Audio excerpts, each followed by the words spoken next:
Fala, torcedor Cruz Maltino, que alegria estar aqui com você de novo.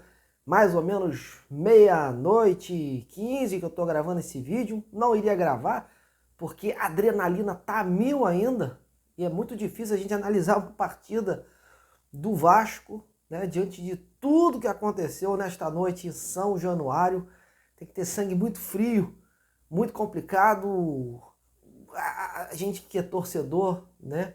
Difícil misturar as estações, mas a gente está aqui para comemorar também, acima de tudo, esta classificação para a próxima fase, para as oitavas de final da Copa do Brasil.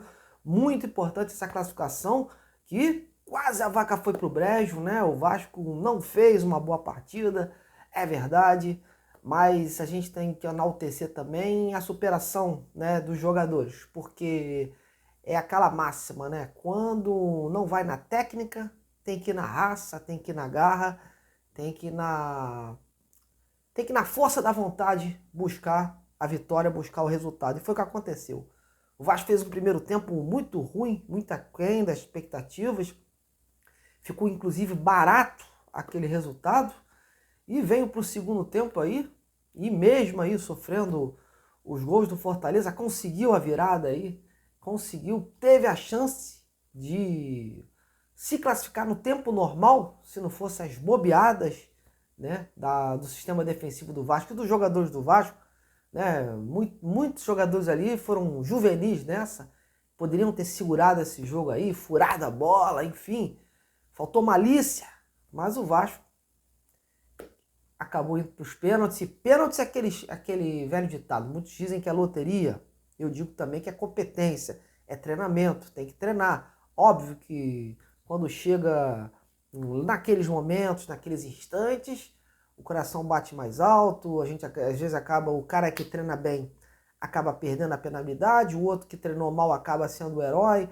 Foi uma mistura de herói e vilões essa partida de hoje. O Léo Jardim falhou em alguns gols do Vasco e foi aí o responsável também por garantir aí, óbvio, os 5 jogadores aí que fizeram o gol do Vasco, mas ele conseguiu aí fazer com que terminasse a disputa dos pênaltis e decretando aí 5 para o Vasco e 4 para o Fortaleza.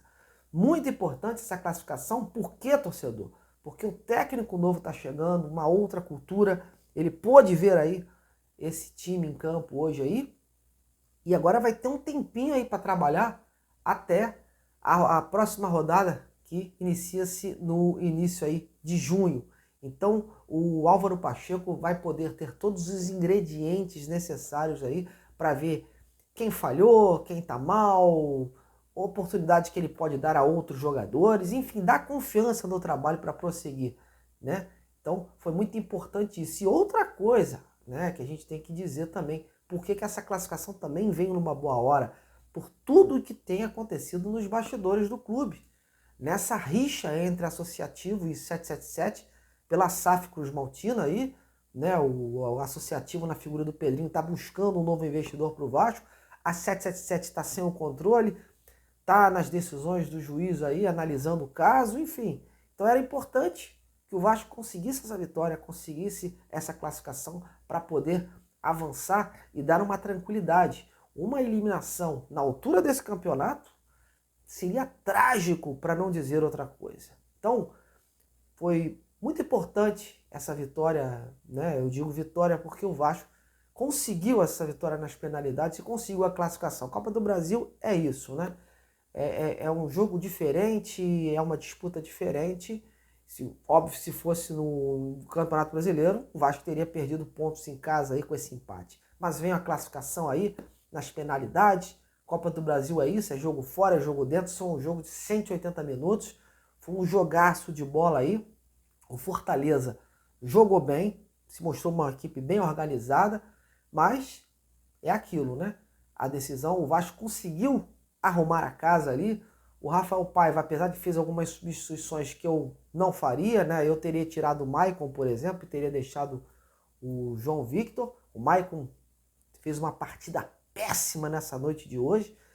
Enfim, mas deu certo, acabou dando certo. O Vasco conseguiu aí chegar ao gol aí na qualidade do Payet, na qualidade do Piton e na qualidade do Verratti. Foram os 3 jogadores aí.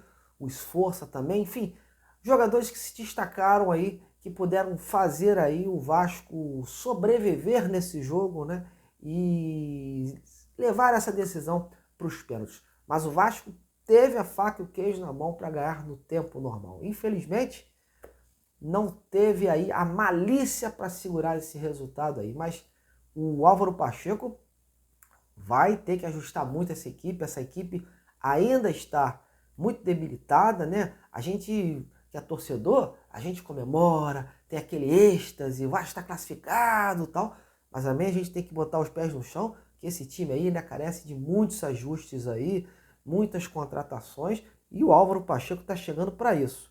Ele viu hoje o time que entrou em campo, viu as falhas, né? O Vasco se mostrou uma equipe aí meio previsível, muitas falhas individuais, alguns setores distantes dos outros, mas conseguiu o resultado porque tem alguns jogadores aí que fazem a diferença, né? O toque diferenciado do Payet, a artilharia do Verratti, né? O oportunismo dele, que é um jogador fundamental, os arranques do Léo Piton, enfim. O sistema defensivo hoje do Vasco foi muito trágico, mas o Vasco conseguiu aí, mesmo não criando muitas oportunidades, conseguiu chegar ao gol contra o Fortaleza, né? O Vasco encontrou alguns gols aí e que foram fundamentais para esse resultado, né? Conseguiu aí, em alguns momentos, ser mais efetivo, ser mais cirúrgico, mas o time ainda está devendo demais da conta e a gente espera aí que no Campeonato Brasileiro aí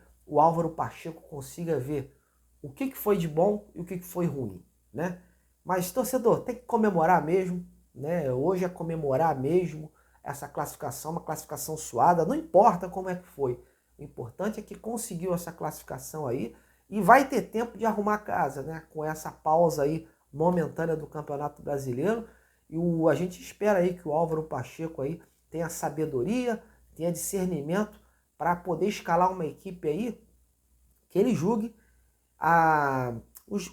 julgue os melhores jogadores, né? Não escale nome, escale os jogadores aí e faça também uma pressão da diretoria para chegar nas contratações agora em julho.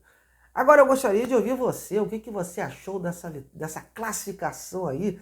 O seu check-up está em dia? Acabei de dizer isso nas minhas redes sociais. O check-up do torcedor cruzmaltino tem que estar em dia, porque olha, foi muita emoção, muita adrenalina. Ai, até agora a gente está aí, né?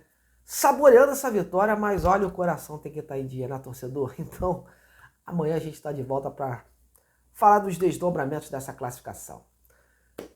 Fica com Deus, deixe seu like aí nesse trabalho e valeu, Vasco!